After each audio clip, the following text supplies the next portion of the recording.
kantong hamilan aja kok, kantong hamilan ada kok janinnya nggak ada gitu. Menurut saya ini benar-benar janinnya tidak berkembang karena memang udah nggak ada janin sama sekali di perut ibu atau di rahim ibu, katanya kayak gitu. Walaupun di test pack tetap positif. Iya.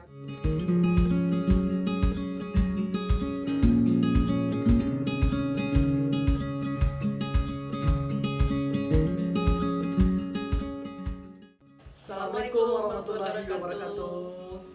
Itulah ganasnya virus tersebut gitu ya.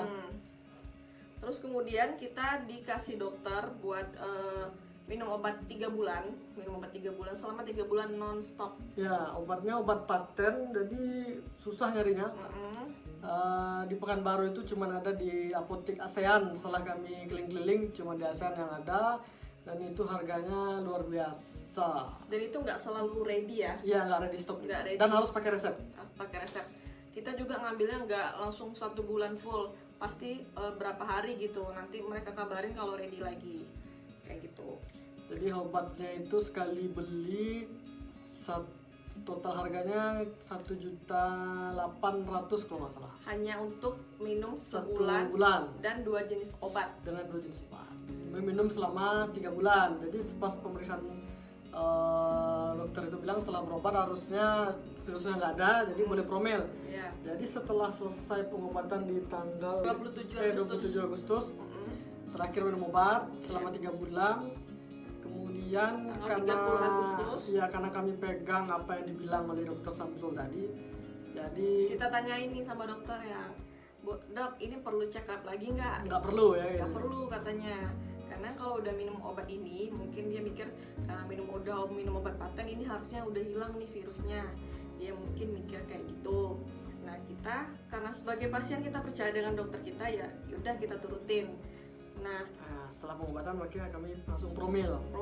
di 30 Agustus itu aku udah mulai halangan. 30 Agustus 2020, sehari setelah ulang tahun. Aku udah halangan. Kemudian setelah itu kita coba untuk ini karena ada masa subur ya, aku menggunakan masa subur aku melalui flow, ngeliat masa subur aku. Jadi di masa subur kita rutin berhubungan untuk dapatin momongan, dapatin anak, usaha kita lah untuk mendapatin anak. Kemudian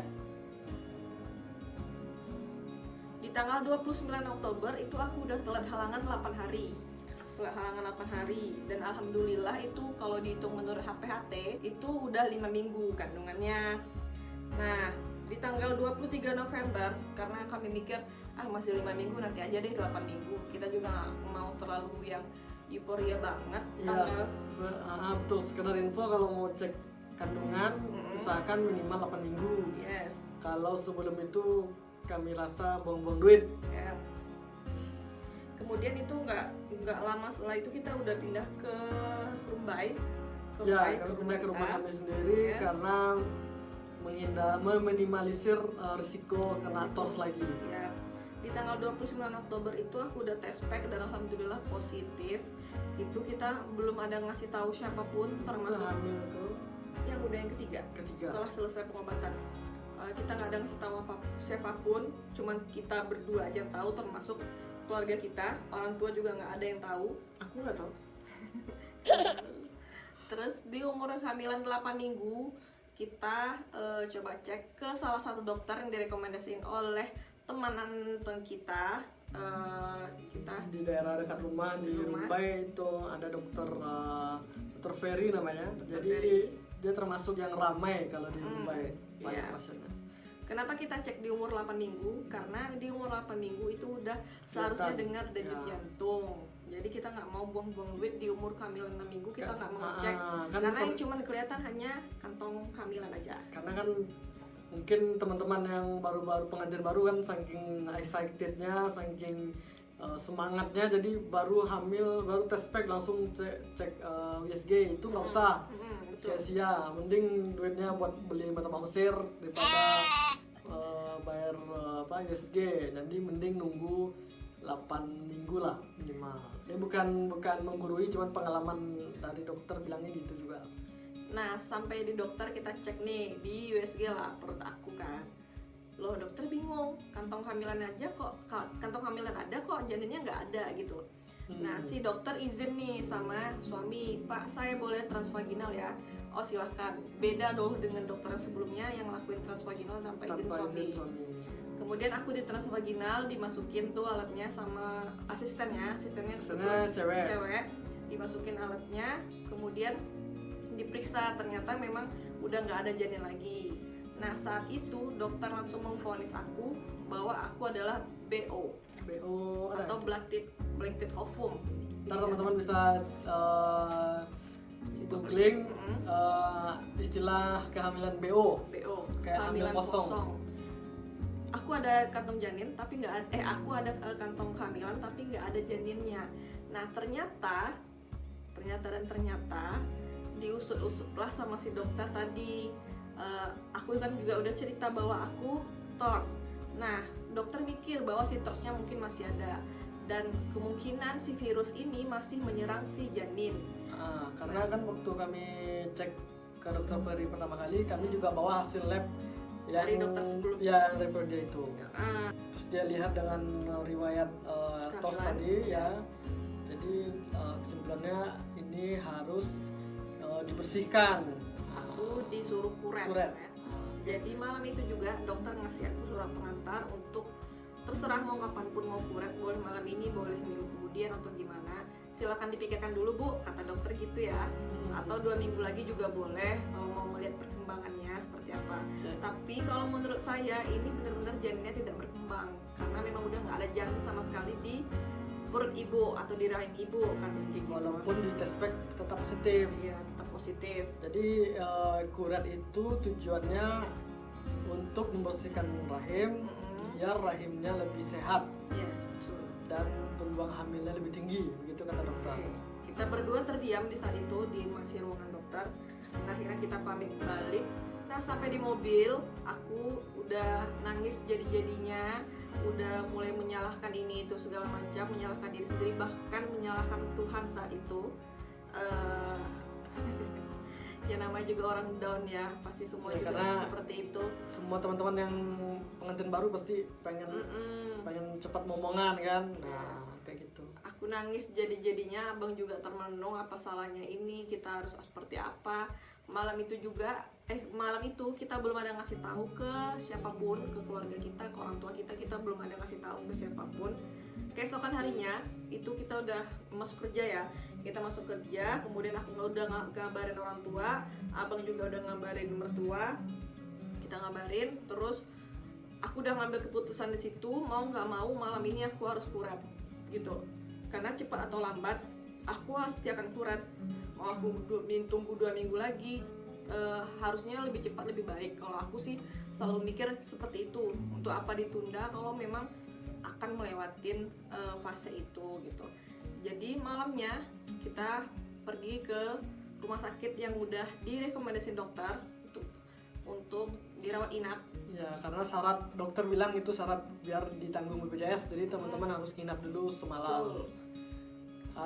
Tapi sebelum kan tadi pulang dari hasil keputusan BO tadi, memang itu nangis, terus sampai di rumah pun nangis sampai ketiduran, sampai bengkak dari mata sampai bawah.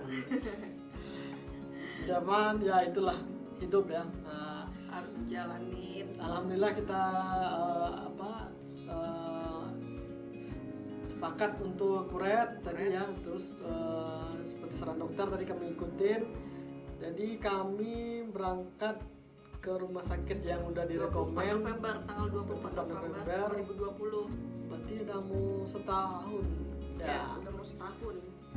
Berangkat kami habis audition jam 8:30 sampai di sana kalau nggak salah, kemudian langsung di situ abang masih ngiyakinin aku, yakin nih mau kuret, yakin nih malam ini. Ya di parkiran masih kayak gitu ngomong. Tapi kami udah siapin, udah bawa baju semua segala macam. Terus urus pendaftaran, terus ke GD, kemudian nunggu antrian jam 1 udah cicak, dan sampai jam 12:30 atau jam 1 baru dapat kamar. Harusnya kelas 1 cuman kamarnya penuh kata rumah sakit, jadi kami dipindahin ke kami dapat kelas 3, cuman untungnya kelas 3-nya tidak jelek-jelek amat. Dan tidak begitu rame Nah, dan karena tak mungkin rame. pandemi kali ya. Jadi kami tidur situ. Langsung istri di infus. Kemudian waktu di IGD udah di infus ya? Iya, dari IGD udah di Oh, iya. infus. Itu pertama kali di infus. Di ronsen juga kan? Iya, Cek di ronsen eh, paru COVID atau enggak? COVID atau enggak. Jadi di scan di ronsen ininya. Paru. Karena kalau nunggu hasil swab kelamaan kali ya, makanya mereka tuh ronsen Saranin aja. ya, saranin tuh ronsen. Kalau Kemudian- ada flek mungkin langsung diduga bahwa dia positif COVID. Nah, kita kita udah di kamar rawat inap nih, kemudian udah mulai capek kan. terus tidur, Tidur, makan udah ya. makan kita kan di rumah.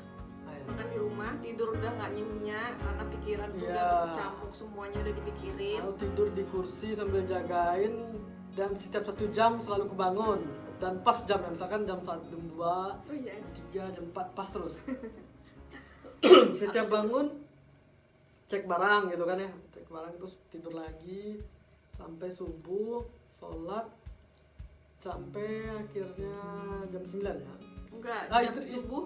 Istri subuh, puasa, masih puasa kan, disuruh puasa kan, mau operasi harus perawat puasa. kan datang tuh nemuin aku, terus Ngasih disuruh obat, ngasih suruh obat. puasa, terus dikasih obat, dimasukin kapsul gitu ke dalam vagina sebagai pelunak rahim. Jadi nanti ketika kuret itu prosesnya nggak terlalu ini makan waktu, karena supaya buat ngeluruhin si janin-janinnya juga. Nah, jam 9, harusnya jam 9 udah mulai operasi ya. Jam 9 kurang itu aku udah didorong masuk ke ruang operasi sendirian, abang di Ya, luar. karena kan kalau masuk operasi harus steril, ruangannya kan steril, jadi cuman pasien lah. Ya, kira-kira 1 Jam jam aku 9 nunggu pagi. dokter. Itu ngantri antara pasien kuret, pasien sesar, pasien mau melahirkan normal. Dan aku ternyata didahului karena aku ini kuret ya. Kuret itu nggak makan banyak waktu, cuma 15 menit kata dokternya. Aku nunggu dokter sekitar 1 jam, kemudian masuk ke ruang operasi. Kemudian disuntik bius melalui infusnya, dan kemudian aku nggak sadar sama sekali, benar-benar nggak tahu apa proses yang udah mereka lakuin. Bangun-bangun mungkin ada sekitar 2 jam setelah proses itu, 2 jam atau mungkin 3 jam Pokoknya ya, ya. keluar itu kan tadi masuk jam 9 pagi, keluarnya jam 3 sore. Jam 3 sore, Ya, enggak jam berapa? enggak, kayaknya jam 3 sore. Dan itu aku belum makan dari malam, abang juga belum makan karena nggak selera makan. Aku udah di situ udah berat banget matanya, antara masih terbius atau memang badannya udah letih banget. Aku dikembaliin ke ruang rawat inap dan dokter datang nemuin kita. Iya. Dan Kata dokter bilang sudah bersih, udah dibersihkan semuanya. Nanti seminggu kemudian disuruh kontrol ya, Ya, Seminggu suruh kemudian kontrol ke disuruh rumah sakit. ke prakteknya dia di rumah sakit. Betul. Apakah memang sudah beneran bersih darahnya atau belum gitu. Alhamdulillah setelah seminggu kemudian itu di tanggal Desember atau berapa itu. Iya. Pokoknya awal Desember lah. Balik, alhamdulillah sesuai harapan, jadi sudah bersih dan subur, makin subur. Dan di situ aku istirahat 2 minggu ya guys, nggak kerja sama sekali, nggak masuk kantor karena aku udah ngabarin bos, ngabarin teman-teman juga. Aku disuruh ngambil izin sakit selama 2 minggu. Harus bed rest. Harus bed rest. Ya walaupun di rumah nggak bed rest amat karena banyak juga di kerjaan yang lain. Karena kalau memang beneran cuma tidur doang, malah yang ada pikirannya macam-macam. Jadi aku bukan tipikal orang yang biasa tiduran bed rest gitu, enggak. Jadi lebih baik memang ada sesuatu yang dikerjain gitu. Selama 2 minggu aku disuruh bed rest sama bos. Kemudian kita disuruh ini ya, cek lab ya. Oh iya, Kita suruh cek suruh cek lab lab. untuk mastiin virusnya itu masih ada atau enggak. Sama dokter Ferry Rekomendasiin di di klinik Pramita. Pramita. Di klinik Pramita. Pramita dan Alhamdulillahnya klinik Pramita ini nggak semahal dari klinik sebelumnya ya. Jadi Pramita itu kami kena dan dapat diskon juga 10%, jadi dari dokter sekitar enggak sampai 2,5 juta, 24 sekitar 24 atau 23-an. kami lupa. Yang dicek sama ya IgG, Sama. Toxo, Rubella sama JMV karena mengingat yang kemarin itu positif. dan lebih cepat dan lebih murah, lebih cepat. Jadi pagi sore nggak bisa diambil. Betul. Kami jemput malam, kemudian kami hasilnya kami fotokan, dan kata dokternya waktu itu boleh via WA tanpa harus datang Konsul. ngantri Konsul, USG lagi USG. kayak yang sebelumnya, nggak perlu. Jadi perlu. cukup foto, kirim WA, kemudian hasilnya di WA juga ya. Di WA, hasilnya di WA. Malam itu aku langsung chat dokter. Dok, ini hasilnya dok, gimana dok? Saya nggak ngerti bacanya. Terus dokter chat, Bu mohon maaf, ini pasien saya lagi rame. Besok pagi kalau saya belum balas, minta tolong ibu untuk hubungi saya. Nah, saya tunggu sampai pagi, itu belum dibalas ya. Itu belum dibalas. Kemudian paginya dibalas dokter, ternyata hasilnya masih positif guys. Masih positif. Apa IgG apa? IgM-nya masih positif. IgM. Jadi masih ada virus yang aktif di dalam tubuh aku. Nah, karena masih pengobatan. disuruh pengobatan. Kita disuruh pengobatan selama 3 bulan dulu, sama seperti sebelumnya. Tapi jenis obat yang kita gunakan adalah Obat generik, nggak obat paten lagi. Karena menurut dokter itu semua obat kandungan sama, yang beda merek. Dan harganya jauh lebih murah dibandingkan Iya. obat paten yang pertama Yang, kita gunakan. yang pas pengobatan pertama itu kenanya tadi kan 1,8. sekitar 1,8 atau 1,9. Kalau yang sekarang yang Satu satuan. 1.100.000 Iya, sekitar per segitu bulan. per bulan. Nah, untuk Jadi dua jenis obat. ada satu obat yang 3 minggu minum, kemudian 1 minggu stop, kemudian nyambung lagi gitu ya. Ada juga obat yang tanpa lanjut terus tanpa ada stop, Betul. dan obatnya gampang dicari. Jadi minum selama seperti biasa 3 bulan, dan boleh HB tapi pakai pelindung, nggak boleh hamil. Iya. Karena kalau kata dokternya ada pasiennya yang bandel gitu, jebol tapi terpaksa harus minum obat terus selama kehamilannya. Kenapa? Karena kalau kalian paksakan hamil dalam masa pengobatan, si janinnya berisiko bisa lahir dengan keadaan cacat. Alhamdulillah.